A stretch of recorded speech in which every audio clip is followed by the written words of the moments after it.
ئەنجا ئێمە کە بە ئەو خەڵکە ئەوترێتەوە، ئێمە کە بەو خەڵکە ئەڵێنەوە زەمینە سازی ئێمە، زەمینەی فکری ئێمە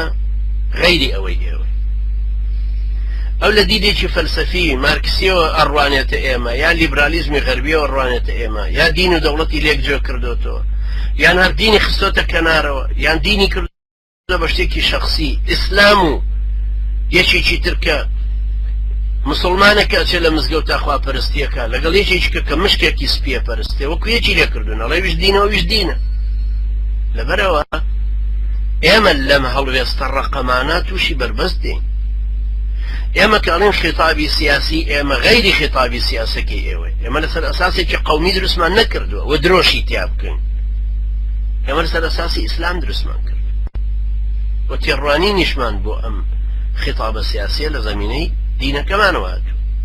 مەرجعیەتی باڵای ئێمە شەریعەتی خوایە، ئێوە مەرجعیەتی خۆتان مەچوو. وتمان لەو کاتێک کە ئێمە باسی زەمینە فکرەکەی خۆمانەکەین، ئێمە قەناعەتمان بە خەڵکانێک کردووە کە مفرداتەکانی گردون و ژیان و مرۆڤ ئێمە پێناسەمان کردوون و ڕاستن. خیتابێکی سیاسیمان تەڕح کردووە بۆ ئەو خەڵکە کووردە، باسی فرەدی دیمان کردو، باسی پێکەوەنانی دەسەڵاتی سیاسی کوردستانیمان کردو، باسی پەرلەمان و یاسەداڕشتن و دادگای دەستوری و مەرجعیەتی باڵا و سنوور و مافی کورد و ترکمان و عەرەب و کوردستان و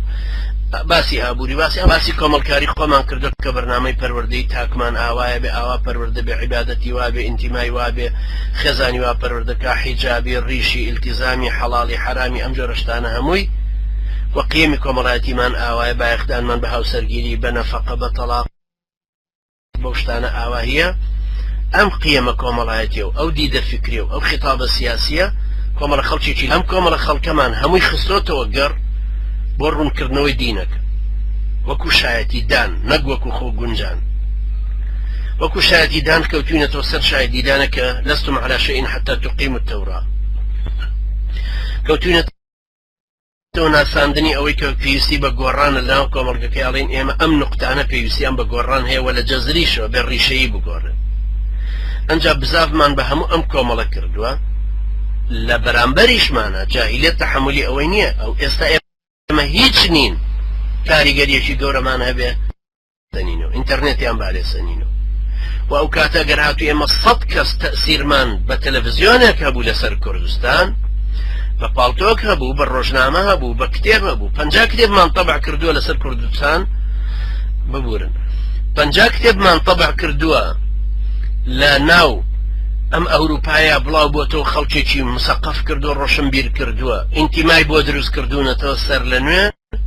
تەلەڤیزیۆنێکمان هەیە ئەم ئینتیمایە نەقڵ کاتەوە سەر لە نوێ بەگوێی خەڵکی بداتەوە بە کوردستان، خەڵکێک خۆیان ڕێکخەنەوە لە ڕێکخراوی ناڕێکخراوانەوە، یعنی ڕێکخراوی ناحیزبی، وەکو بەرەیەکی ڕەفز، هێزێکی ڕەفز لەوێ دروست ببێتەوە، زەمینەیەکی بۆ دروست ببێ. ئەو کاتە جاهیلێتی بەرامبەرمان پارتی بە یەکێتی بە هەر کەسێکی تر بێت، تەحەمولی وجودی ئێمە بەو شێوێ ناکە حتمە نەکەوێتە پیلانجێڕان دەربارەمان. دیسانە کەبینەوە سەر ئەوەی کە کۆمەڵێک بربەستمان دێتە ڕێگا، کۆمەڵێک لەمپەر و کەندەڵانمان دێتە ڕێگا، بەڵام ئێمە هیچ حەلێکی ترمان نییە ئیلا سەبرگرتن. پێویستە سەبرێکی باش بگرین، سەبرێکی ئینتاجی، نەک سەبری ئەوەی زەلیل بین،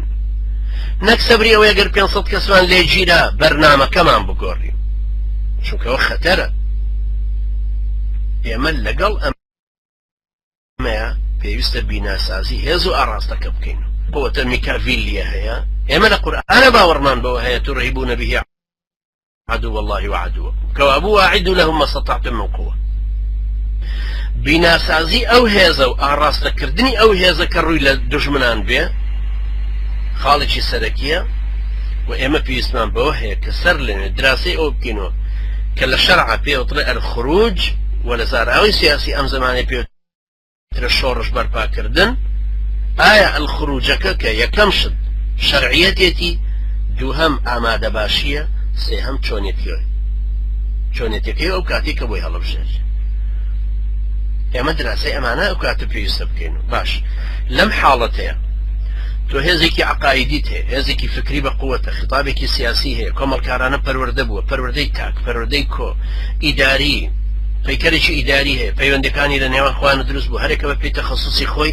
وزەی خۆی خستۆتە گەڕ و هەروە خەڵکیچکەی